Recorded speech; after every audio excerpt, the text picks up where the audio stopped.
Comments to access@telus.net. We are not Shaw. What is Petition 87907? Stay tuned to Access TV, where we shamelessly promote our friends and our community. To find out more from James Louis of the James Louis and Lani Edmonds versus Canada Petition 87907. Wendy Pedersen has a discussion about the cost of poverty. Sid Tan brings us interviews with Kristen Cheung, the managing editor of Ricepaper magazine, and the author of Vancouver Was Awesome, Lani Russwurm. And Lucas Meyer brings us the Lamb family, the owners of the Whole Sun Hing printer shop, as they share and reminisce their family's history. And Bernie Williams, carver and activist, and leader in our community, brings us an update on the survivors' totem pole.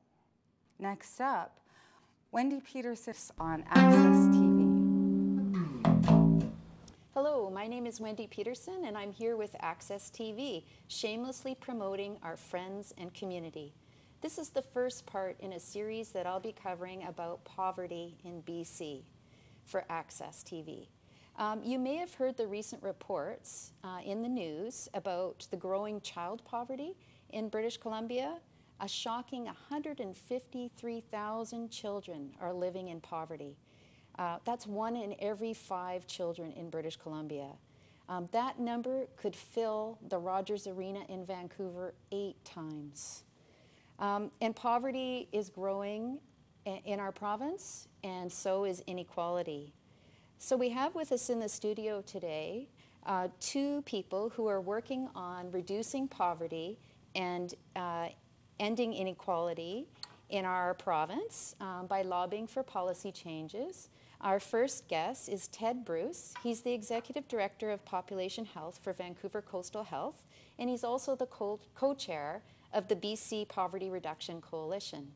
We also have in the studio Victoria Bull. She's a grandmother who's living in poverty. She's also a member of the Raise the Rates Coalition, and we're very pleased to have you here in the show. Thank you very much for coming. Thank you. Okay, so Ted, let's start with you. The tagline for the BC Poverty Coalition is working together for a poverty-free BC. What kind of policies are needed for BC to become poverty-free? Well, it's going to require quite a number of policies, and that's one of the reasons why the coalition has emphasized the need for a plan, and the plan that should have timelines and targets built right into it. So the plan calls for a variety of things, and if you think about the relationship between poverty and health, which I know something about, the fundamental causes of poverty, of the poverty-health relationship, are the basics. Being able to get access to good food, having good housing, being able to have good support within your community. So it's those kinds of policies that we'd like to see put into place. Okay, you did this welfare food challenge last year. Can you tell us a bit about that, and what's the connection between welfare and health? Right. Well, one of the things that I experienced, and everybody in the research community knows, is that one of the things that drives the ill health that's associated with poverty is the stress associated with poverty. And even in the short week that I was experiencing living on that small budget, I could experience that stress. I mean, daily you weren't sure about having enough food. You know, when I started, I thought, oh, well, I've planned this very well and I'm going to have enough food.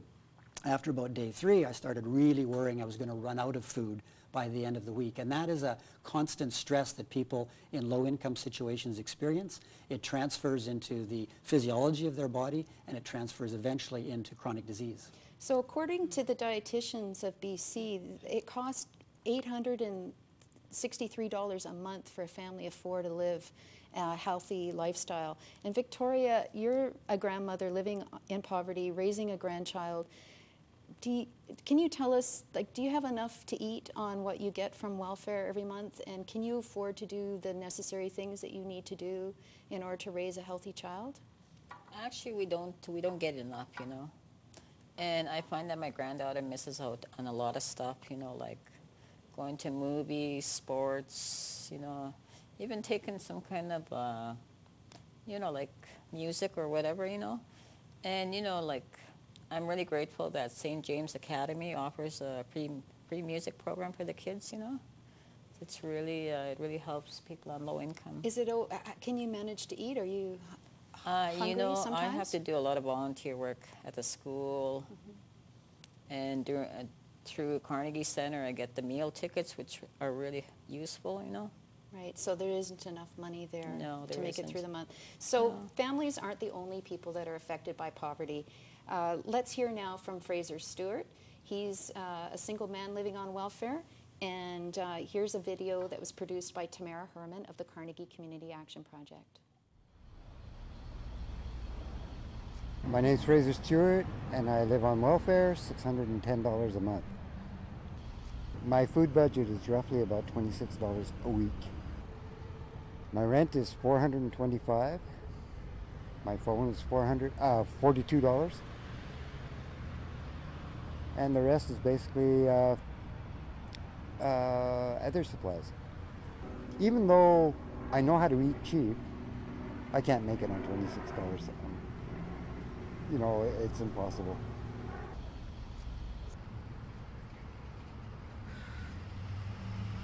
Most people don't know just how little you get from welfare.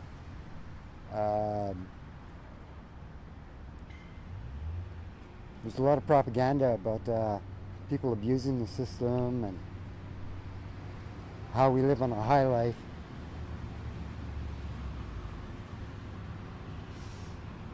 It's just not the case. Most people are struggling.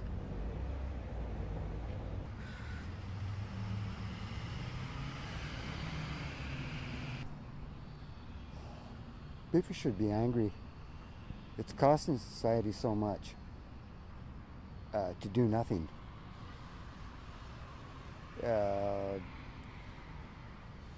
Just in healthcare, if you can't have proper food, you can't be healthy. So you end up in the hospital, which costs, you know, $400 a day. Instead of giving $400 a month for food, you'd rather spend $400 a day for healthcare. It's ridiculous.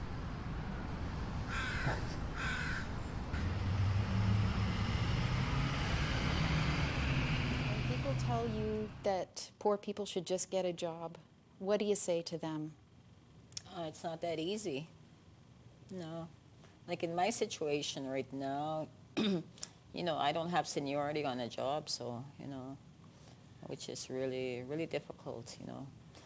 I'm not afraid to work, you know. Well, one of the things I'd say is a lot of people who are poor have jobs. I mean, the statistics show us that. There are many people who are working at 2 jobs who are still living in low income. So it isn't about just creating more jobs. It's being able to give people good jobs and being able to support people through a strong safety net when they can't get good jobs. Victoria, you belong to a group that's taking action to end poverty called Raise the Rates. It's a grassroots coalition. Can you tell us a little bit about Raise the Rates and who belongs to it and what the demands are?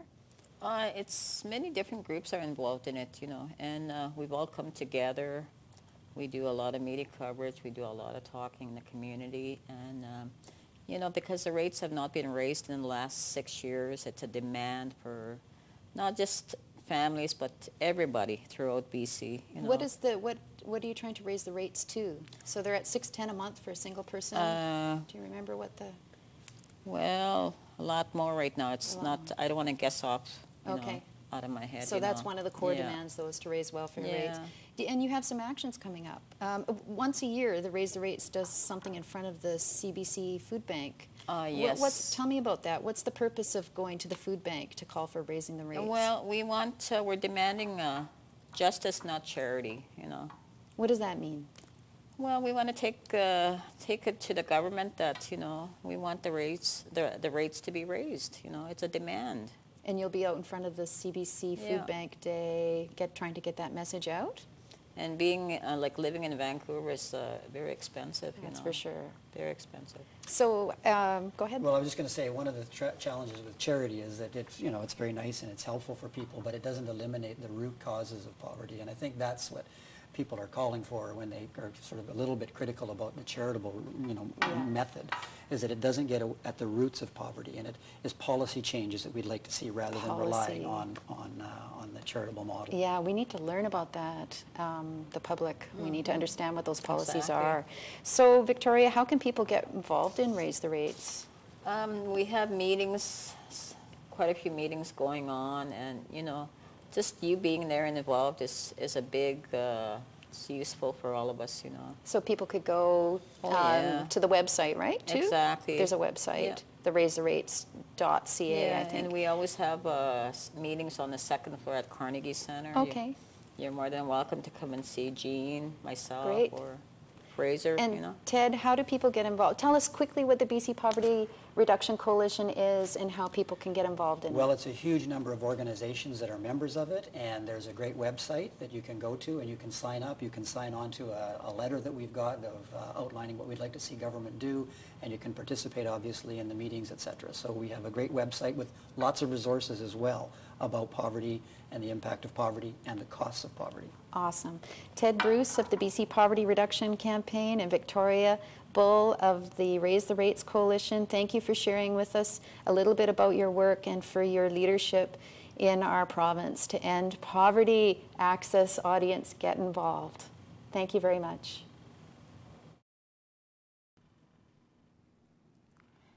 Be sure to tune in to Access TV in January when Wendy Pedersen interviews people about the campaign for free transit for the homeless. Next up, James Louie from Mount Currie, which is an hour and a half away from Vancouver, fills us in on the petition for the children. This is LJ Meyer reporting. The BC government seized 6 children from Lani Edmonds of the Lillooet Nation.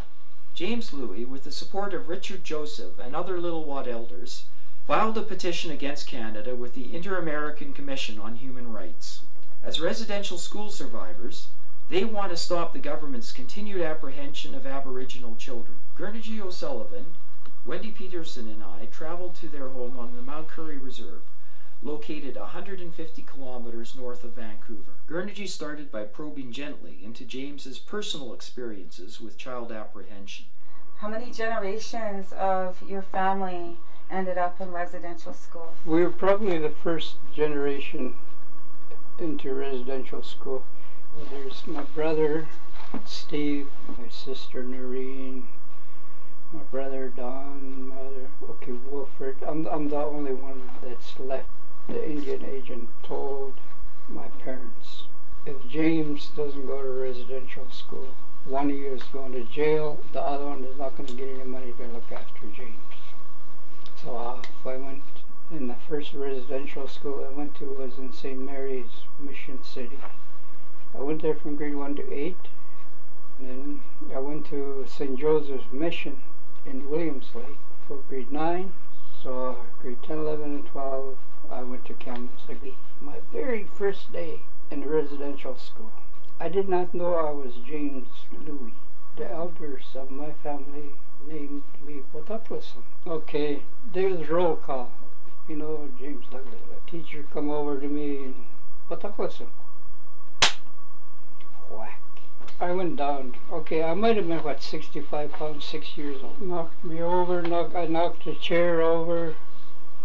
I got up and had to pick a chair up, and she said again, James Douglas Louie. Wataklasan. You know, and again, and I knocked over a desk and a chair again, and from that day, from that moment, she was God. Everything she said was the truth. I graduated in Kamloops in 1959. An agent then told me, James, you don't go to UBC, you'll never go. I took it as a threat, so off I went to UBC, took up education. I was teaching in what do you call it, inner city schools. I went back to UBC to take up certified general accounting, but it's too racist. I went to BCIT, took up carpentry, and that's all for a few years. I swung hammer.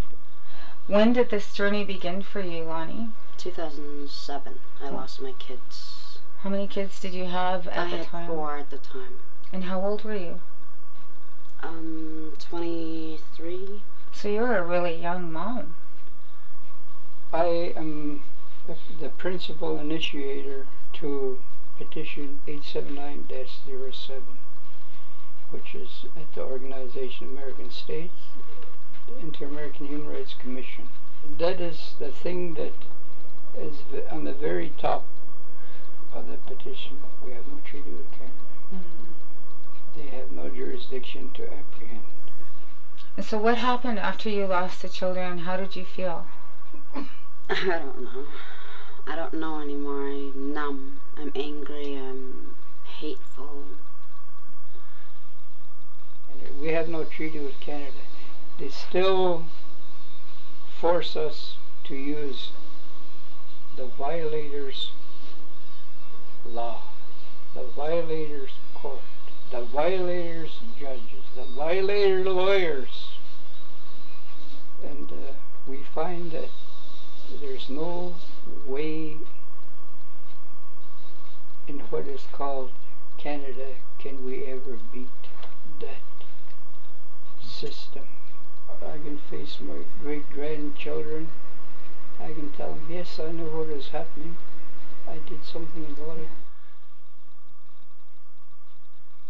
There is much more on this challenge to Canada under international law, and the Lillooet's quest to protect their culture, language, and children. Tune in to Access TV in January to find out more.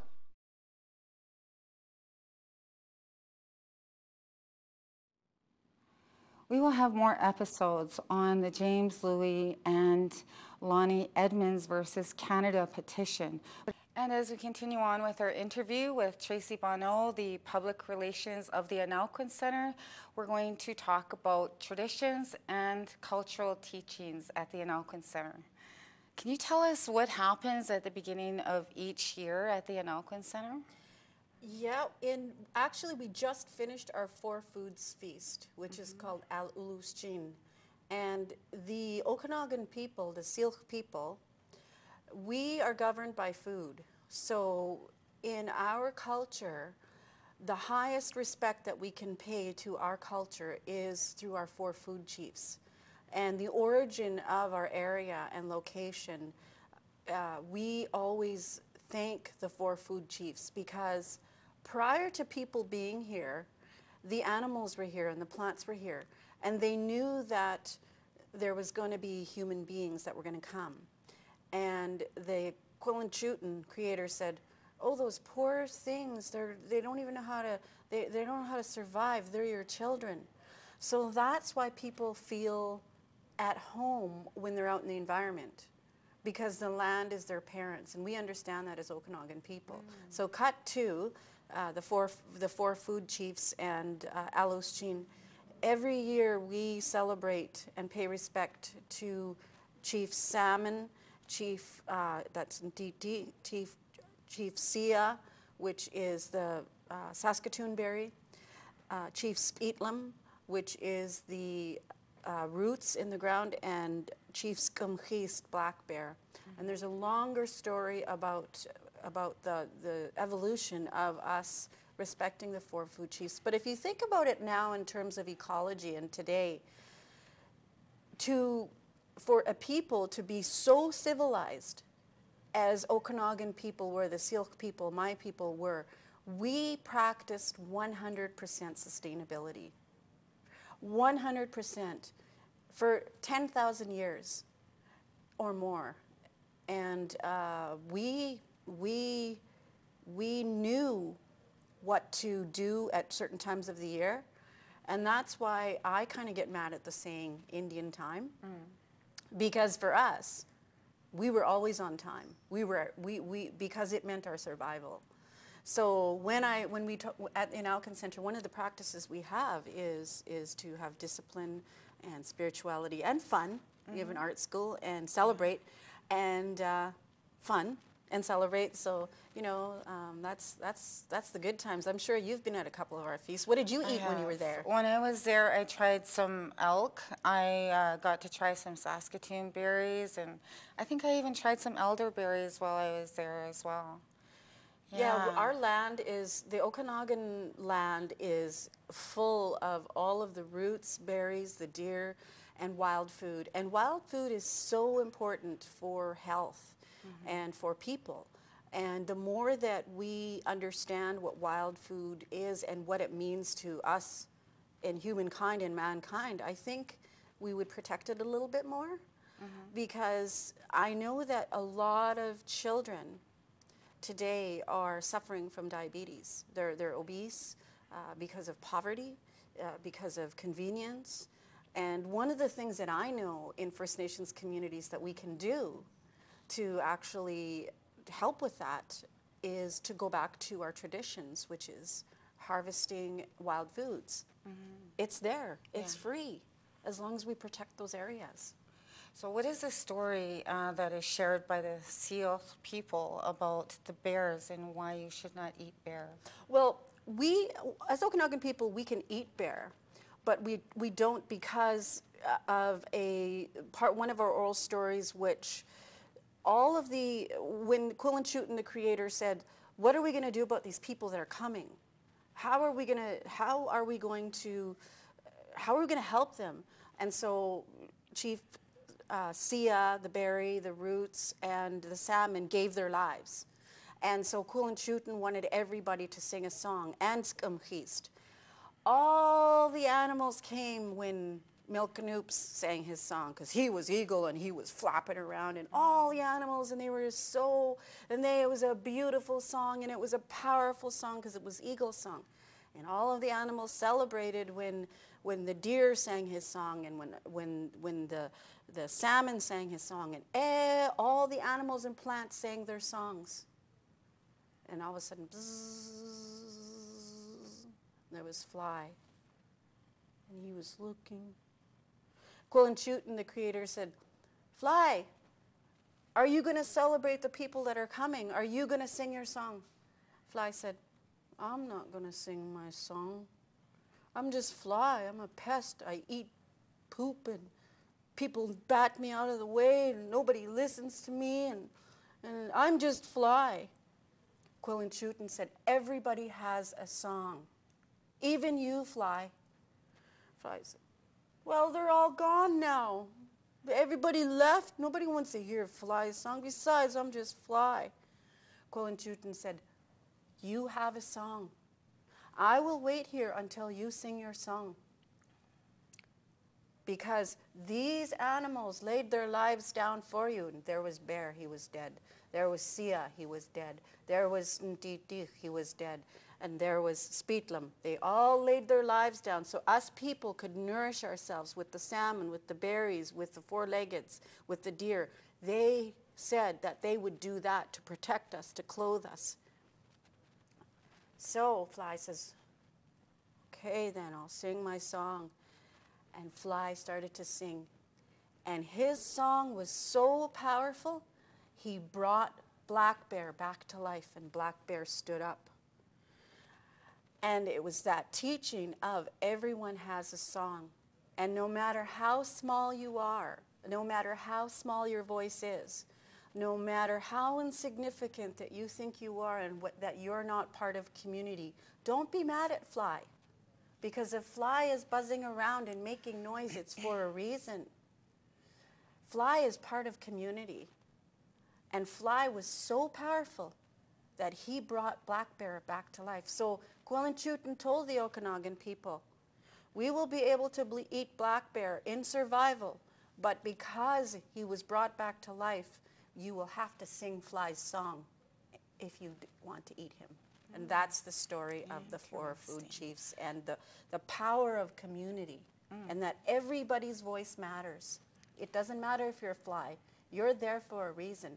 So sing your song. Come to an Alkin Center. That's right. And along with the oral teachings, you also in Auckland Center also aids in the revitalization of language, and Yes. most recently you've been doing language conferencing through videos. Yes. Can you tell us a little bit more about that before we fly out of here? Well, it's really cool. What we want to do as part of our language revitalization is that in my community, I am 10 years away, 15 years away from the Nsilgchen language being extinct, meaning that it will not survive anymore. It's not functional. We're not speaking it. We're not using it in everyday life. So one of the modern techniques that we're using is having the speakers that are left, because we've only got 10 or 15 more years, and this language will be extinct, gone, not used by my people. So we do video conferencing and tap into the elders in communities so that we can revitalize and practice and speak it every day. Is there It's a really- website for these conferences? Well, we can, right now, we're just doing them one-on-one as a test, but go on to our website, www.nowconcenter.ca, and find out more about our language revitalization programs. Great. Thank you to Tracey Bonneau for joining us on Access TV. Comments to access@tellus.net. We are not Shaw.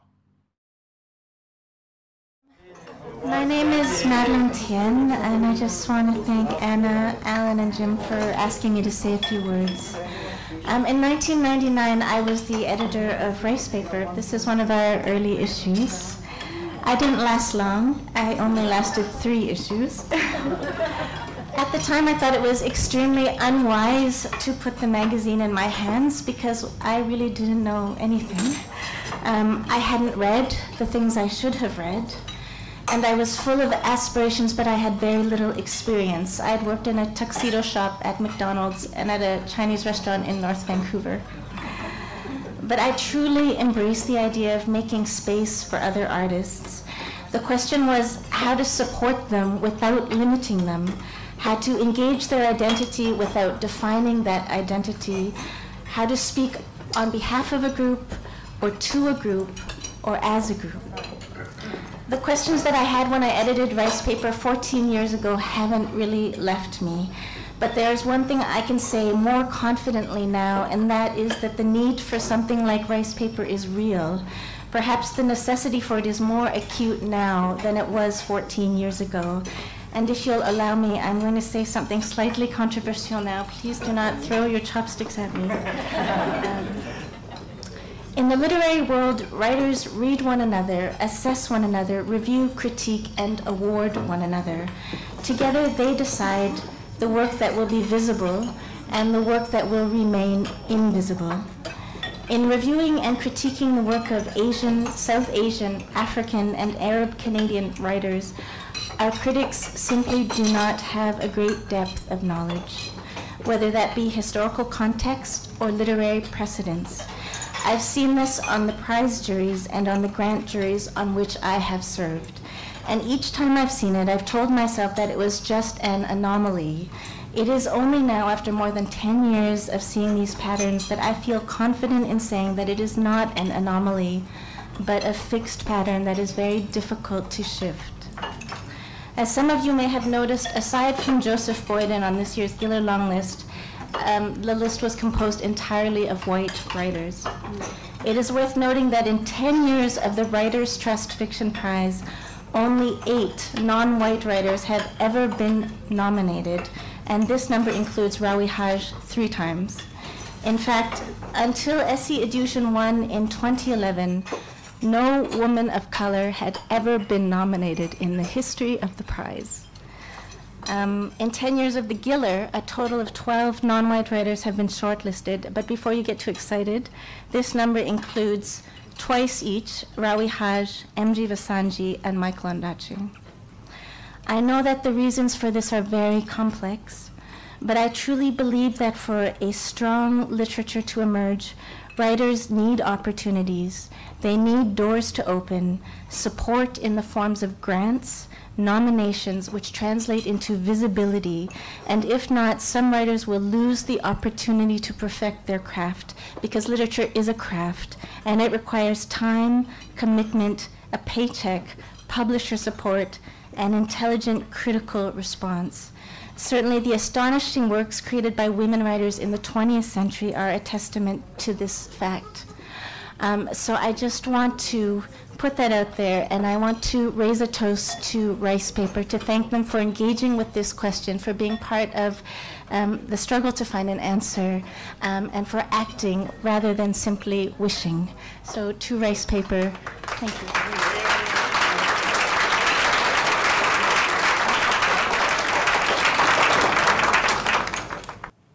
That was Madeleine Thien with her address at the inaugural literAsian celebration banquet honoring Brian Lamb and Arsenal Pulp Press as community builders.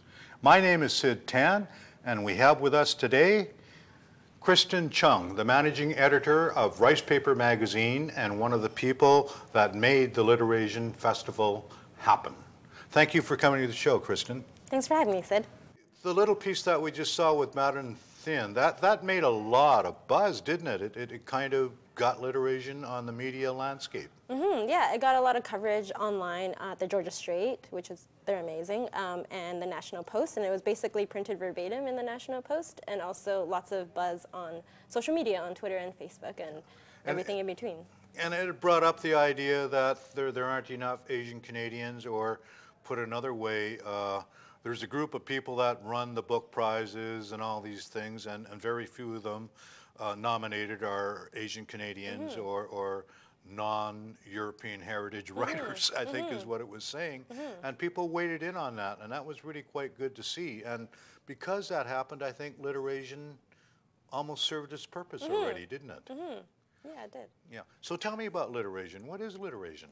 Well, literAsian is a festival of Pacific Rim Asian Canadian writers, and the sole purpose of it was to promote and to celebrate the works of these Asian Canadian writers, and it was from November 21st to the 24th in the primary venue at UBC Learning Exchange, which is a great community partner that we have. Yeah. The UBC Learning Exchange was in Chinatown, so people got a chance to go for Chinese food immediately. What I saw there was just a lot of tired people with big smiles on their faces. Would you say that pretty much characterized how it went? Yeah, there were lots of people there that came and attended lots of events for the whole day, so that's probably why they were tired, but they actually had a really good time, and lots of books were sold, lots of people attended workshops, lots of learning happened, lots of meeting new faces and making new friends, and meeting it with old friends too, also. Yeah. Who were some of the writers that were there, just for our audience that didn't make it? So we had a few writers from Toronto that came, which was great. Denise Cheung, Ann Shin, Terry Wu, Terry Watada from Toronto, and a few local writers like Larry Grant and Sarah Ling, and a few others like that as well. And there were actually a lot of writers that weren't on the program. They just came out. I noticed, I saw Roy Meeky there, Larissa Lai, and it was a real, I felt so good, you know, being there and seeing this kind of reaction to our Asian Canadian writers. And I found the most interesting part was the graphic novel. I think that was a brilliant stroke by the organizers. Tell us a little bit about the graphic novel sessions and who was there. Yeah, the graphic novel panel had David Wong, who came out with his graphic novel Escape to Gold Mountain about last fall, Terry Watada, Laura Ong as well, and Anne-Marie Fleming as well. Yeah. Interesting, because Anne-Marie Fleming did a film on the magical life of Long Tak Sam, and she took the storyboard and a lot of that and created a graphic novel out of it. And when I was there, like, talking about other things, we had writers and giving workshops and all this, but I found the most fascinating part for me, being the person I am, was the book fairs and all the book signings and all the people that were there. How did that go? How did the book fair go? Yeah, the book fair was really successful, actually. Lots of people donated their books. Lots of people had different Asian Canadian books in their basements, and they wanted really good homes for them instead of being in their basement. So they brought them out of their basement, put them on the shelf, put them on the tables, and lots of readers were able to pop in, get their books signed by local authors who were there, and to buy new books and to, like, gain new appreciation for Asian Canadian literature. Well, I have to tell you, because of the authors there, I did my Christmas shopping there. I bought hundreds of dollars worth of books and got them signed, personal. I thought it was a great way to do that, and with all the authors there, I was just thinking that, what makes this, how did this happen? What made it happen? Why is there this festival? And I know you were a big part of it, but I want you to explain how this came up and what's it going to benefit? Yeah, so it came out from an idea from the Asian Canadian Writers Workshop Society, which is the publisher of Ricepaper magazine. And I think it's been an idea that we've always had in the back of our minds for many years. And Jim Wong Chu, one of the founding members of the Asian Canadian Writers Workshop, brought it up during one of his many lunches and greasy spoon diners that he likes to have. And as a young person working at Ricepaper magazine, I just thought it was one of the best ideas that I've heard of in a really long time. And I personally really wanted to see it happen. I really wanted to see writers and artists come across from Toronto that we normally wouldn't have access to, because we're such a small organization, small community organization, and I was just really passionate to see it happen. So about a year ago, we wrote myself and the AC. You wrote the grant. Well, we should I make did, this clear. This is why I'm bringing this up. Full disclosure, Kristen wrote the grant. She got the money for this festival. I mean, a lot of people put words into it, but you actually put words on paper. On paper, yes, that's true. So I wrote a lot of grants, applied for lots of funding, and the amount we got was able to build what we saw at literAsian. So we were able to have money to fly writers in from across Canada, house them and pay them workshop fees, and to have them here and teach and hang out with us. And yeah, it was great. Another, what I thought was a very fun part of this was the celebration banquet where we honored Brian Lamb and Arsenal Pulp Press for the work they've done. I thought that was amazing. We had old Ricepaper editors speaking there. Well, what was your highlight of literAsian? Yeah, I think my highlight was a few things. It was great to see Brian Lamb get honored for a Community Builder Award. I've known Brian for a few years just working in publishing, and I just know he's one of the most humble characters in the publishing scene, and he's been working in publishing for 30 years, right when he came out of his University of Victoria internship, and have stuck with it and have just worked with small publishers, or worked with Arsenal, the only publisher that he's worked at, publishing really awesome alternative books and supporting the community for so many decades. And in terms of that, you know, to our audience, if they want to support the work of literAsian, what we're going to try and do next year, what can they do? How they get a hold of the Asian Canadian Writers Workshop, Ricepaper? How do they get involved? Yeah. They can get involved in many ways. They can come to the website at www.ricepapermagazine.ca, buy a subscription, which is a great way to support us. Ricepaper is published 4 times a year, so your subscription will make a great gift for the holiday season, and your friends and family will get Ricepaper 4 times a year, which is great. Okay. Thank you for being with us, Kristen. It is a pleasure to have you on. Thanks and look forward to doing this next year. You're watching Access Community Television. My name is Sid Tan, and we leave you with Vancouver Poet Laureate Evelyn Lau and her address to the celebration dinner honoring Brian Lamb. Great new friends. But it is with this, about this festival, that I'm now going to invite someone who probably we all know. I don't want to say probably. I don't know why. I'm just a little bit nervous. Forgive me. Someone who we really love. A well-known author, Evelyn Lau. Please, Evelyn.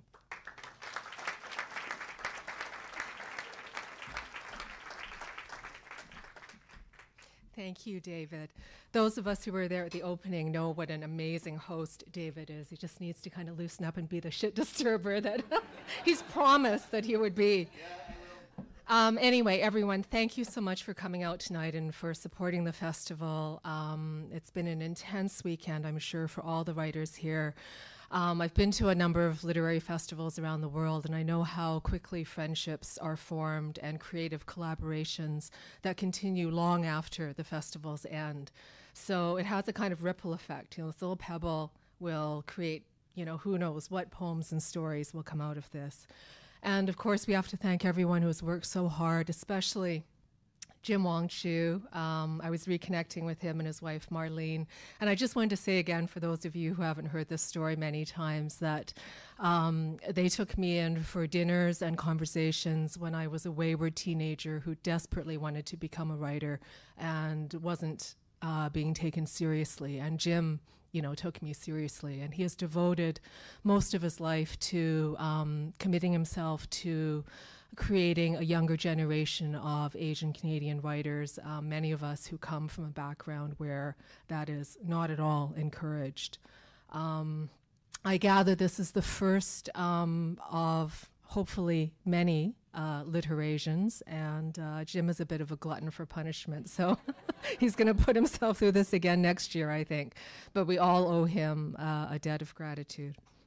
He asked me, thank you, Jim.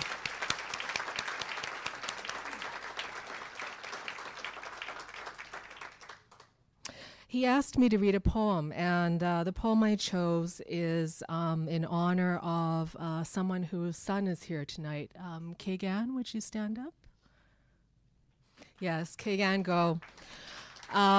Those of you who've been in the literary community for a long time know and loved his father, Go Po Sang, who was an extraordinary man, and a doctor, a poet.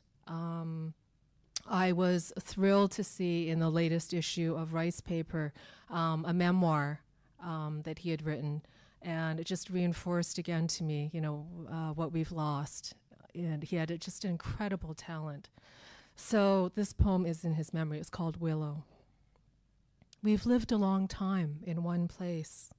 Even the poets are growing old. Tonight, a student stood at the microphone, reading Piling Blood as lovingly as if it were his own, and I remembered Al Purdy's last readings, packed to the rafters. He could hardly take a sip of breath in those crowded rooms, every event sold out, in the possibility it would be his last. I remembered his letters, the way the period key on his typewriter punched through the page, so that if you held it up to the light, his words would form a firmament, scattered with stars. Go Po Sang, you and I are still here, stubborn as cactus on sere ground. Tonight, your son wheeled you into the library where 2 years ago you came leaning on his arm. Your face starved to the beauty of a monk's. I reached to embrace you, but was afraid you'd dissolve in my arms, scatter in a swirl of gold dust. I held your hand instead, a dry leaf in mine. When I asked if you were well, you nodded, well enough, as if a grain of rice were sufficient, no need for life's greedy buffet. Around you, the storm of Parkinson's raged on, so that you swayed violently like a willow, and I was afraid to let go, hanging on to your hand like a lifeline, your slight body the clapper inside a ringing bell. I am fortunate, you said, your voice already the rush of the wind through the trees. Thank you.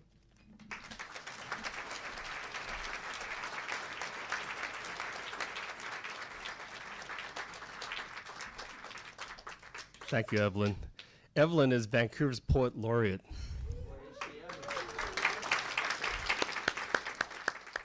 And now here is Sid Tan with the author of the book, Vancouver Was Awesome, Lani Russwurm, on Access TV.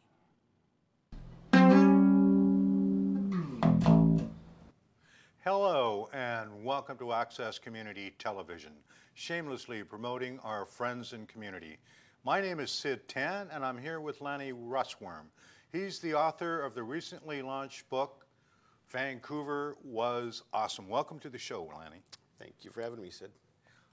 First of all, I have to ask you, Lani, Vancouver Was Awesome. How did you come to write the book, and why is it named like that?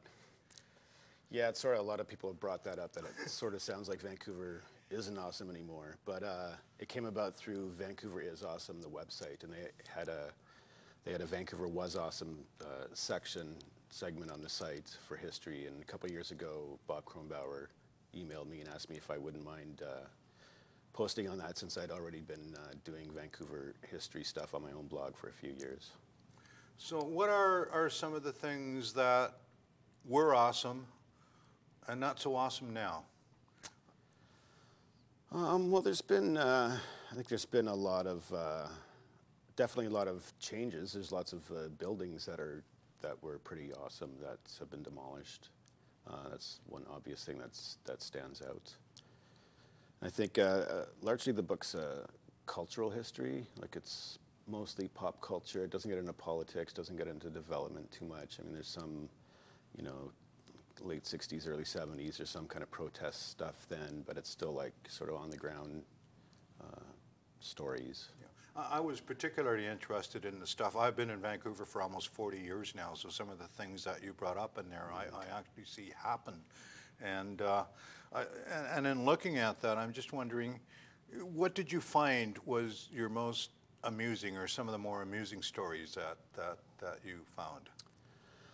Amusing? Well, actually a lot of it is stuff, because I'm not from here. I've been here about 20 years, but so for me, a lot of researching this stuff, when I first came across it, it's like, wow, is that ever strange or interesting? Or some of the stories are more kind of humorous and trivial than others. There's one about in the 60s, there was a squirrel in Stanley Park who started attacking people, and he sent like 5 people to the hospital.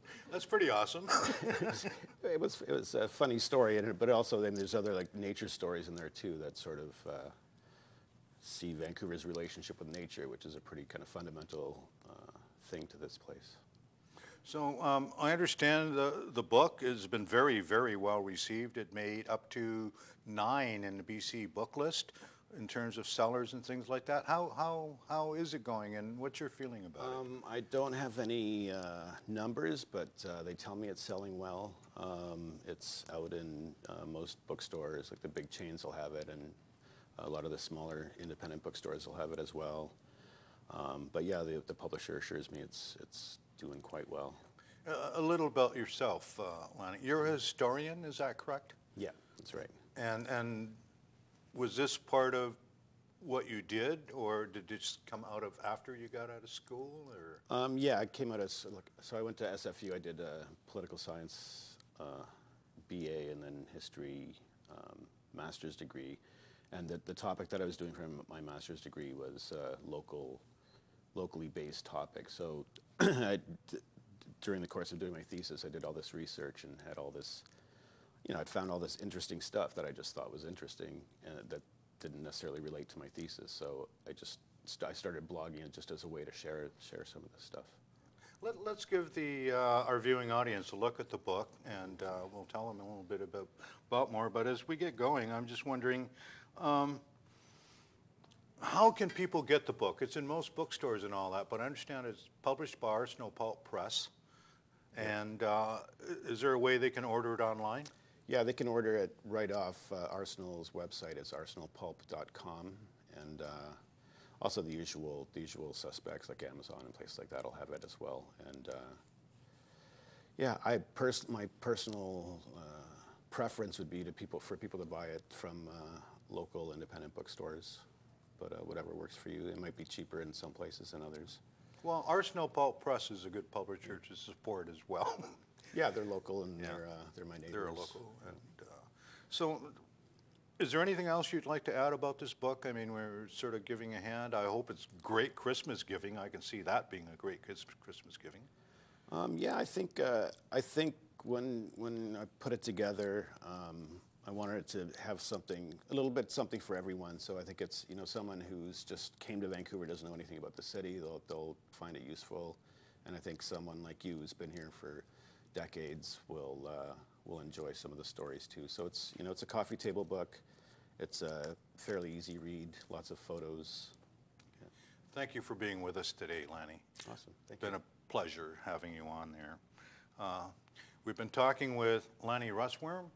He's the author of Vancouver Was Awesome. Check it out in your local bookstore, or you can go to arsenalpulp.com to order it. My name is Sid Tan.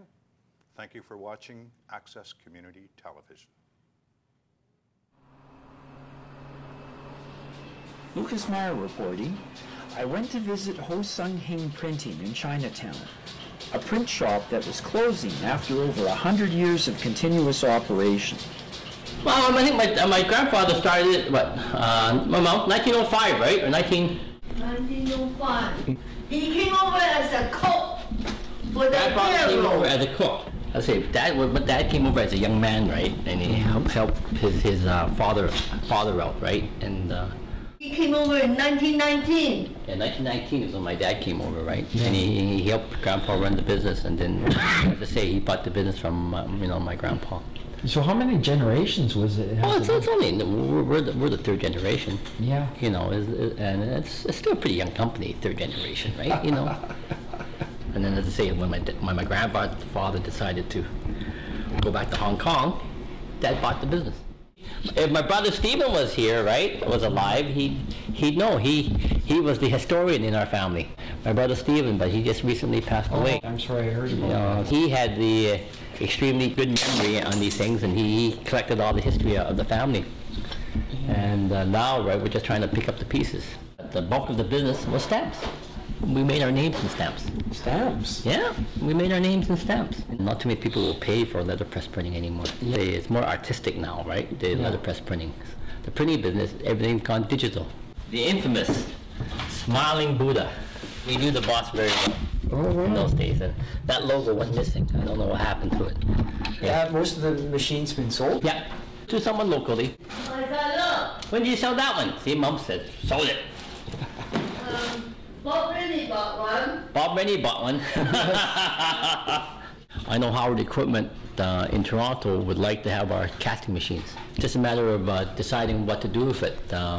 You know, because I think there's a movement saying they want to keep it in Vancouver, but we'll see.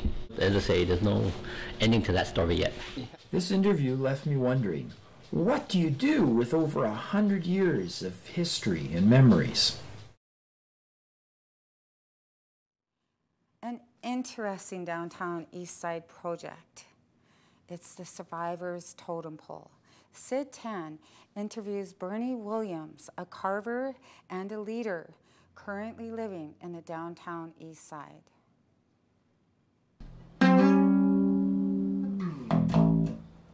Hello and welcome to Access Community Television, shamelessly promoting our friends and community. With me today is Skundaal, also known as Bernie Williams, a carver who is creating a downtown East Side Survivors Pole. Regular viewers will know that we recently did a piece by L.J. Meyer on moving the totem pole into Bernie's, Skundaal's new studio. How's the move? It's done. Have you settled in? And how's the work going? We've settled in. There is 3 of us carvers. I'm really happy to say we are on time and heck, we're ready. We actually start our full day tomorrow, which is December 2nd, and we're excited about it. We're excited for the people, you know, for the community. This Survivors Pole is one that's been, you know, in the making for quite some time. Tell me a little bit about a Survivors Pole. It's kind of new to me. Survivors Pole, you know, it was like a vision, well, of Mark Townsend actually from the Portland Hotel Society. We spoke, you know, a couple of years ago, and we were talking about, you know, the issues, you know, with you know, the homeless people, the marginalized people that, you know, have been, you know, displaced in that, and you know, that was the name that we came up with. And you know, also too, you know, I was very fortunate to be with the Japanese people, you know, at the City Hall for, you know, the apology, and we thought that was quite fitting because, you know, about, you know, also, you know, what happened, you know, back in 1942. I was actually shocked in that, you know, had to realize, you know, through these years, you know, what happened like within, you know, like the Asian, you know, community. So when, you know, when I spoke to you and, you know, heck to Grace and heck from the community, we wanted, you know, them to be a part of, you know, what we're doing too. You know, heck, it's very fitting, you know, as like a First Nations person, you know, through the residential schools, so it's not just actually, it's for all survivors. All survivors. And it's cross-cultural, and it's exactly. for everyone exactly. that's in the downtown east side, because the downtown east side is not only full of survivors, it's full of people that are not only surviving, but some of them are thriving, and it's good to bring that out. Exactly, you know, and it's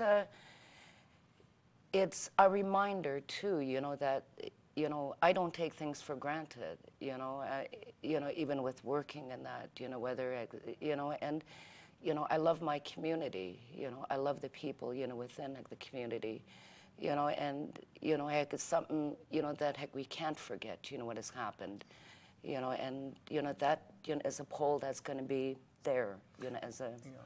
Tell me a little bit about your background as a carver and how you come to carve this pole. And well, I have done, you know, along with, you know, other, you know, carvers, you know, like my sister Arlene Sinclair, like my sons, we worked, you know, on this 47-foot canoe, you know, out making Richmond.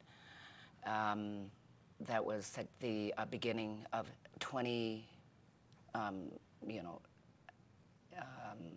back in 2000, not 20. And then heck, we just, you know, also did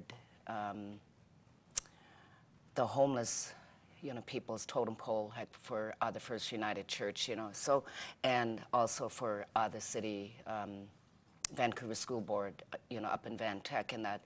But this one, you know, is so, I don't know, it's got a lot of, it's very, you know, it's very special to me. We're running out of time, Bernie, and Skundaal, and you said, one thing you did not mention is that you mentored under Bill Reid, and you're the first woman, I understand. I have heck, my documentation. You know, I am heck, the first and only woman to apprentice under heck, the late Bill Reid. Yeah. I'm very proud of that. We have to get going. Thank you for being with us, Bernie. You're very welcome. And we've been talking to Bernie Williams, Skundaal, who's carving a survivor's pole in the downtown east side. Thank you for being with us, and you are watching Access Community Television, shamelessly promoting our friends and community. My name is Sid Tan. If Access TV viewers would like to support this project, please donate to the Downtown East Side Sacred Circle Society. Your check, no matter how humble, will be greatly appreciated.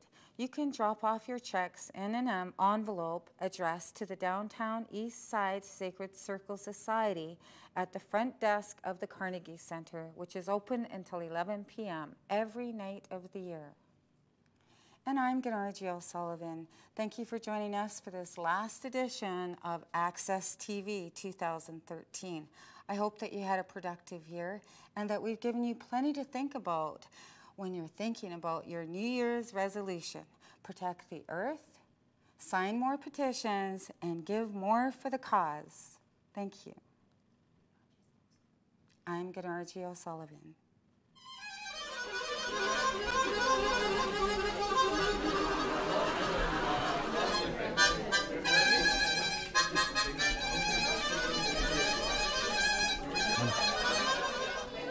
Look at me. Should I get a cigarette?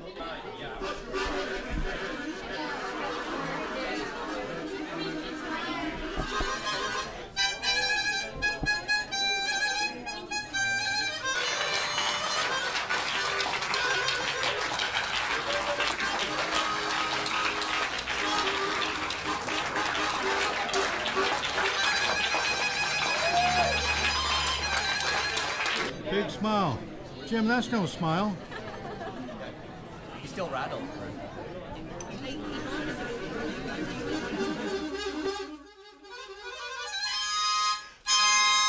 Access Community Television, shamelessly promoting our friends and community. Comments to Access at tellus.net. We are not Shaw.